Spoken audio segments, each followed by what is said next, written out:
एक युवक की कहानी। कभी कभी हमें लगता है कि हम बहुत मेहनत करते हैं, बावजूद इसके हमें उसके मनचाहे परिणाम नहीं मिलते। ऐसा होता क्यों है, उसके कारण को समझते हैं आज की ये स्वामी विवेकानंद और एक युवक की प्रेरणादायक कहानी के जरिए। एक बार स्वामी विवेकानंद अपने आश्रम में एक छोटे से कुत्ते को टहला रहे थे।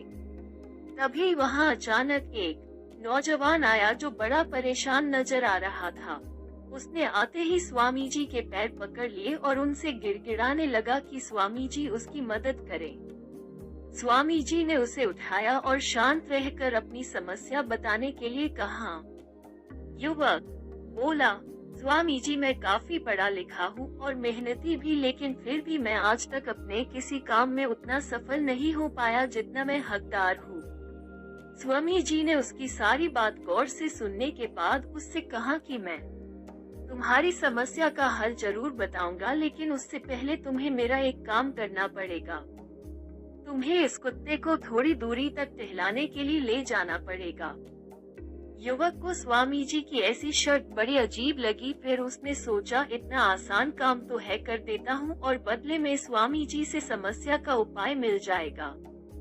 युवक ने स्वामी जी के पास से कुत्ता लिया और उसे टहलाने के लिए ले गया। तकरीबन 30 मिनट के बाद जब युवक कुत्ते के साथ लौट कर आया, तब स्वामी जी उसी की तरफ ही देख रहे थे। स्वामी जी ने युवक से पूछा, तुम दोनों एक ही साथ गए थे, फिर तुम इतने शांत और ये कुत्ता इतना थका हुआ क्यों है? युवक ने स्वामी जी के सवाल का उत्तर देते हुए कहा, आपका ये कुत्ता बड़ा चंचल और शरारती है। मैं इसे जहाँ ले जाना चाहता था वो उन सभी रास्तों को छोड़कर किसी और राह पर मुड़ जाता। दूसरे जानवरों और इंसानों को देख डिस्टर्ब होता और उन पर भौंकने लगता। बस यही कारण है वह मंजिल तक आते आते इतना ज्यादा थक गया और ज्यादा समय भी लग गया। युवक की बातें सुन स्वामी जी उसकी तरफ देखकर मुस्कुराने लगे और बोले, तुम्हें तुम्हारे सभी सवालों का जवाब अभी तुमने जो कहा उससे मिल जाएगा।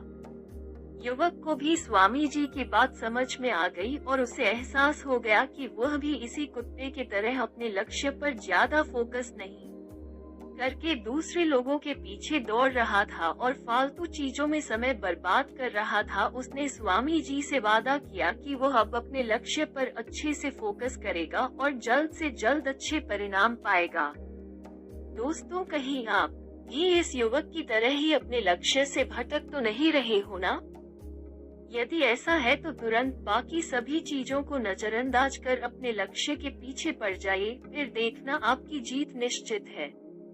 उम्मीद है स्वामी विवेकानंद की ये छोटी सी प्रेरणादायक कहानी आपको पसंद आई होगी और आपको जीवन में अपने लक्ष्य को पाने की प्रेरणा में बढ़ोतरी हुई होगी।